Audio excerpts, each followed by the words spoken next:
Le gouvernement réfléchit à un dispositif de bonus-malus sur les logements en fonction de leurs performances énergétiques. John McDougall, AFP. Vous avez manqué les infos de ce début de matinée, on vous a concocté un récap pour vous aider à y voir plus clair.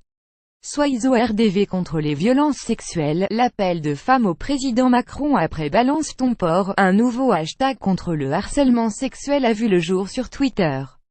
Aura-t-il le même impact? 5 militantes féministes, qui ont recueilli 700 000 soutiens, lancent une action vendredi pour réclamer à Emmanuel Macron un plan d'urgence contre les violences sexuelles. Une campagne a été diffusée sur les réseaux sociaux avec une vidéo, un visuel et le hashtag Soyez au RDV.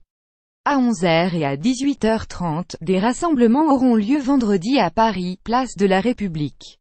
Une famille adressera un message à Emmanuel Macron toutes les 55 secondes car en France une agression sexuelle a lieu toutes les 55 secondes.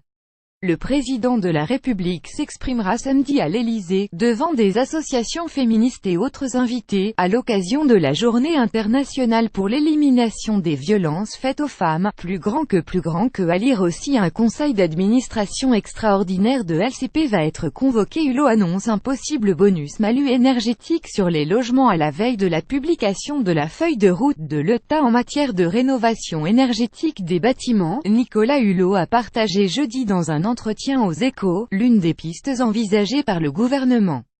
Nous réfléchissons à une modulation des taxes foncières ou des droits de mutation en fonction du diagnostic de performance énergétique des logements, a affirmé le ministre de la Transition écologique.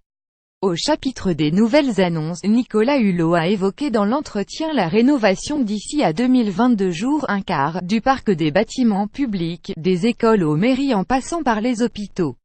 Le ministre s'est également fixé l'objectif de rénover 500 000 logements par an dont 100 000 logements sociaux en concentrant les efforts sur 150 000 passoires thermiques, 1500 migrants secourus en 3 jours en Méditerranée et une femme retrouvée et sauvetage de grande ampleur.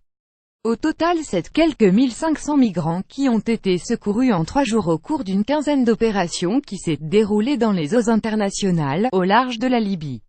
Une femme a été retrouvée et jeudi sur une embarcation en détresse, a indiqué l'association SOS Méditerranée. La victime était décédée juste avant le départ des côtes libyennes des suites d'un accouchement. Quelques 114 600 migrants ont débarqué depuis le 1er janvier sur les côtes italiennes, un chiffre en baisse de près de 32% par rapport à la même période l'année passée, selon le ministère de l'Intérieur. Plus grand que à lire aussi à Calais, un policier condamné à 6 mois ferme pour avoir giflé un migrant.